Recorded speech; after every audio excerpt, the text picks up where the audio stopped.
Well, the Center for the Arts, this location at one point was Suburban Chevrolet's new and used car lot. This was the used car lot. The new car lot was across the street, and they left Hopkins, so there was a piece of property here.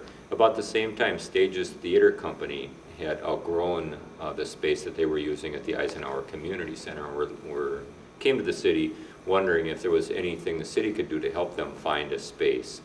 It so happens at the time that the people on the city council were receptive to this idea of helping them find a spot, and there was different areas looked at, and this took a number of years of research to finally decide on this location. And the city was interested in getting a regular movie theater into Hopkins, and so it came down to commercially the other side of the street could be developed into something that the city council was happy with. They'd look into developing this side of the street as a center for the arts. And so that's really what started to spawn the idea of an art center in Hopkins, along with a grassroots visual arts group that was forming at the time.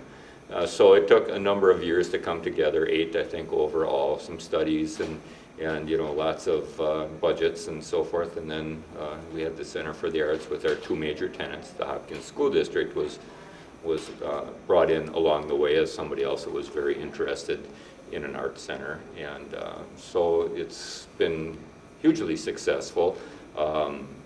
We've got a full slate of plays with Stages Theater Company. We've got our own concert series. We have rentals where we have radio stations and businesses and private entities bring in their performing artists. We've got Pen Pals lecture series, which is award-winning authors speaking.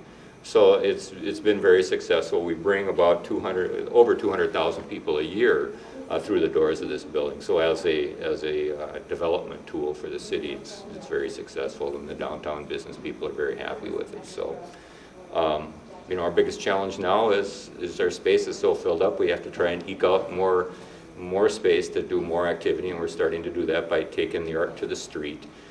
We've done last year we did a show called Velocity, the Art of Motion, in which we use the street right out front of the Art Center to do some art things. And now this year we'll have the Hopkins Arts Festival, which will actually be up and down Main Street and downtown Park, an arts festival that we hope will grow.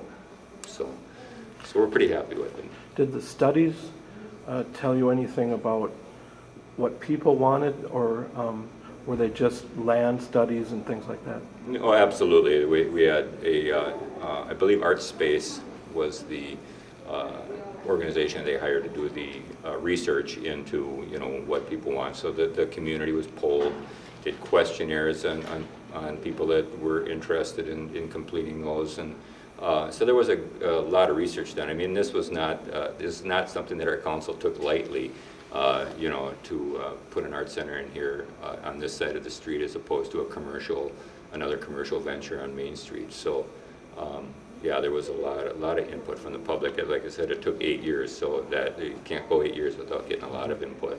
This is the Charles D. Redpenning Gallery.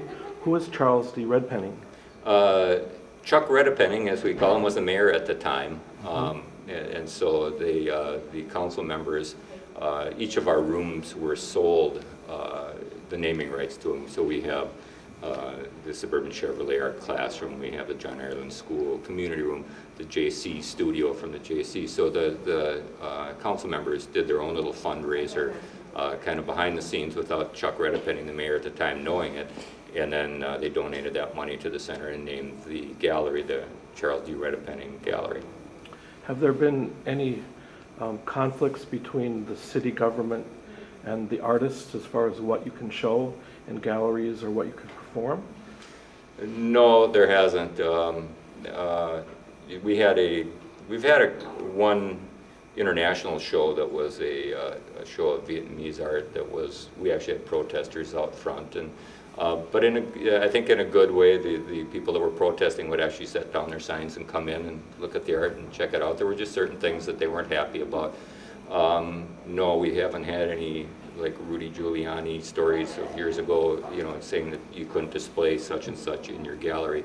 We're careful about what we do here and the fact that we are family friendly. We have a children's theater company in here, so we make sure that anything that we might feel would be questionable in content for kids, if their parents would think that, then we make sure we put it in this gallery and we sign it. We don't put it out in the lobby. So by signing it, I mean we put something on the gallery door so the parents are well aware of what they're getting into when they walk in here. So, and that can go both ways. Some people just want to expose their kids to everything. Some people want to wait until they're a little more mature to do it. So it's worked out real well.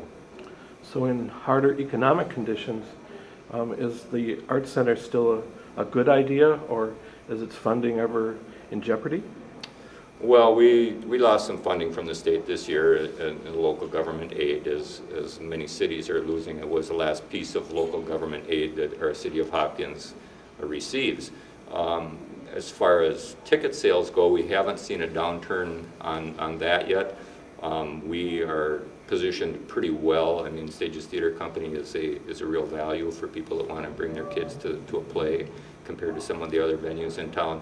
And the same with our ticket prices. We try and keep our ticket prices lower than what you would have downtown. You don't have to pay for parking here. So because it's a value and people are looking for values now, I think we're surviving it pretty well so far.